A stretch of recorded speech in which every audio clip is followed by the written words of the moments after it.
Egy közepes nagyságú edényben tegyünk fel 6 közepes, méretű burgonyát főzni és sózzuk meg.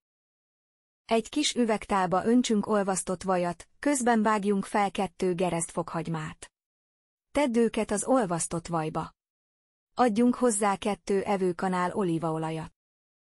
Ha megfőtt a burgonya, kivesszük, és sütőpapírral bélelt tepsibe tesszük. Minden burgonyát enyhén pépesítsünk burgonyanyomóval, majd szórjunk rá egy kis oregánót, és kenjük meg fokhagymás olvasztott vajjal. 200 Celsius fokra előmelegített sütőbe tesszük 25 percre. Ha megsült, kivesszük és tálaljuk. Jó étvágyat!